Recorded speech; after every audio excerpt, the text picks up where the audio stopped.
Hello friends, स्वागत है मेरे यूट्यूब चैनल पर। आज दिनांक 25 अप्रैल 2023 को government of NCT Delhi directorate of education E5 branch के द्वारा एक सर्कुलर जारी किया गया है। यह सर्कुलर जो है गेस्ट टीचर जो भी government school, government aided school, directorate of education, government of NCT Delhi के अंतर्गत काम कर रहे हैं, उनके ट्रांसफ़र की गाइडलाइंस बताए गए हैं। इस ट्रांसफ़र के गाइडलाइंस का पर्पस क्या है? तो इसका पर्पस यह है कि बहुत सारे गेस्ट टीचर उनका ग्रीवेंस आता है कि वे अलग अलग जगहों पर वो ट्रांसफ़र चाहते हैं, इसीलिए यह गाइडलाइंस जारी की गई है। इसकी एप्लीकेबिलिटी जो है, यह जो है TGT, PGT, miscellaneous guest teachers जो अलग अलग कैटेगरीज में इंगेज्ड हैं, उनके लिए यह अप्लीकेबल है।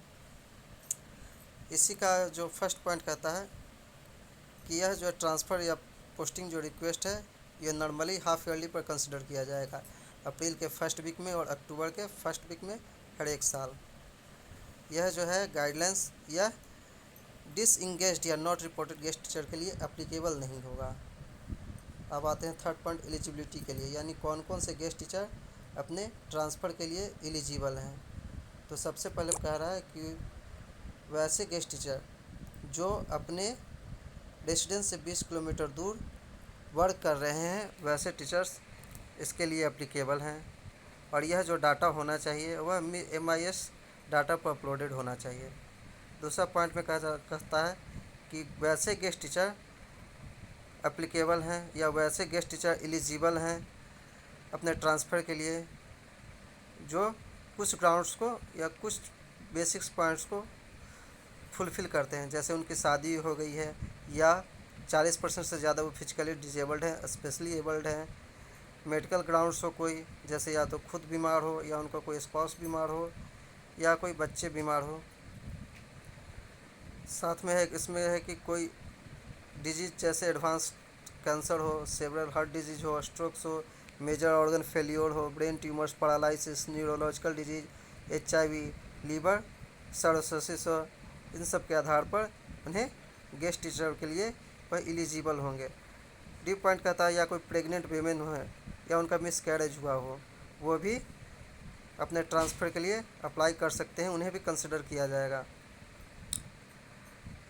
थर्ड पॉइंट कहता है कि in all the case above cases, यानी जो भी ऊपर केस बताया गया है जिस ग्राउंड पर उनका ट्रांसफ़र कंसिडर किया जाएगा, उसके लिए उन्हें एविडेंस देना होगा। एविडेंस के रूप में उन्हें मैरिज कार्ड देना पड़ सकता है, मेडिकल डॉक्यूमेंट्स देना पड़ सकता है, और भी कुछ अदर डॉक्यूमेंट्स हैं वह उन्हें देना पड़ सकता है, तभी उनके एप्लीकेशंस कंसिडर किए जाएंगे, अन्यथा कंसिडर नहीं किए जाएंगे। फोर्थ पॉइंट कहता है म्यूचुअल ट्रांसफ़र के लिए कोई भी दो गेस्ट टीचर अपने स्कूल्स में म्यूचुअल ट्रांसफ़र लेना चाहते हैं तो उनके लिए सेपरेट एप्लीकेशन आना चाहिए, जो भी विलिंग गेस्ट टीचर होंगे अपने ट्रांसफ़र के लिए। फिफ्थ पॉइंट कहता है कि एडमिनिस्ट्रेटिव ग्राउंड्स के आधार पर या पब्लिक इंटरेस्ट के आधार पर कॉम्पिटेंट अथॉरिटी है वह गेस्ट टीचर को ट्रांसफ़र कर सकती है। फोर्थ पॉइंट में आते हैं क्या मेथड होगा, क्या प्रोसीड्यूर होगा ट्रांसफ़र या पोस्टिंग के लिए। तो फर्स्ट पॉइंट में कहता है कि सबसे पहले आपको ट्रांसफ़र या पोस्टिंग के लिए E5 ब्रांच सेक्शन ऑफिसर को एक एप्लीकेशन देनी होगी, directorate of education room number 116 first floor में देनी होगी। दूसरा पॉइंट कहता है ट्रांसफ़र और posting will be considered only against existing vacancy and not against anticipated vacancy. कहता है ट्रांसफ़र और पोस्टिंग रिक्वेस्ट तभी कंसिडर होगी जब वहाँ पर वैकेंसी खाली होगी, उस स्कूल में वैकेंसी होगी, तभी ये ट्रांसफ़र या पोस्टिंग होगी, अन्यथा नहीं होगी। थर्ड पॉइंट कहता है कि transfer request on ground of distance shall be considered for those who place of work is more than 20 kilometre.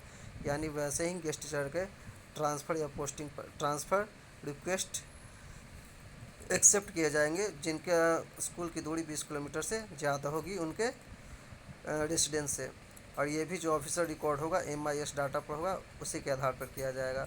और भी चीज़ें हैं कि जो गेस्ट टीचर होंगे वह बाउंड होंगे अपने डिटेल्स के, अपने ऑफिशियल रिकॉर्ड्स को MIC मॉड्यूल पर अपडेट करने के लिए, जैसे रेसिडेंस एड्रेस हो गया, age, mobile number, email ID, working days, handicapped category, caste category, marital status, ये सब उनका एमआईएस मॉड्यूल पर अपलोड होने चाहिए डाटा।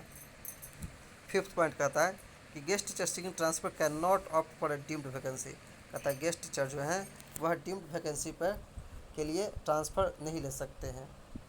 डिसीजन ऑफ अलोकेट और allocation of school shall be based on merit of working days. School का जो allocation होगा उसका डिसीजन जो होगा वह मेरिट के आधार पर होगा। जैसे that is guest teacher having higher working days shall be accorded priority against the lower working days. कहने का मतलब जिनका वर्किंग डेज ज़्यादा होगा उन्हें प्रायोरिटी दी जाएगी और जिनका वर्किंग डे कम होगा वह उन्हें प्रायोरिटी कम दी जाएगी। अगर जो है ऑप्टेड स्कूल जो है एक से ज़्यादा गेस्ट टीचर ने अप्लाई किया है, अगर एक से ज़्यादा गेस्ट टीचर ने सेम ही स्कूल को ऑप्ट किया है तो जिनकी वर्किंग डेज ज़्यादा होगी उन्हें प्रायोरिटी दी जाएगी और जिनकी वर्किंग डेज कम होगी उन्हें प्रायोरिटी बाद में दी जाएगी। 6th पॉइंट कहता है कि यह ट्रांसफ़र या पोस्टिंग जो है यह मैटर ऑफ राइट नहीं है, उनका अधिकार नहीं है कि उन्हें नियर बाई स्कूल ही दिया जाए। यह जो है कि वैकेंट पोजीशंस के आधार पर यह डिसाइड किया जाएगा। अगर पोजीशंस वैकेंट होंगी तभी उन्हें 20 किलोमीटर के रेडियस में उन्हें ट्रांसफ़र या पोस्टिंग मिल सकती है। 7th पॉइंट कहता है if the guest teacher does not report to the transfer और पोस्टेड प्लेस ऑफ पोस्टिंग। कहता है गेस्ट टीचर जो है जहाँ पर ट्रांसफ़र किया गया है उस पोस्ट पर अगर वे रिपोर्ट नहीं करते हैं तो उनकी आईडी जो है अगले 6 महीने तक के ब्लॉक कर दी जाएगी और उनका लोकेशन अगले 6 महीने के बाद ही दिया जाएगा। धन्यवाद। आप मेरे चैनल को लाइक कीजिए, सब्सक्राइब कीजिए और शेयर कीजिए। Thank you.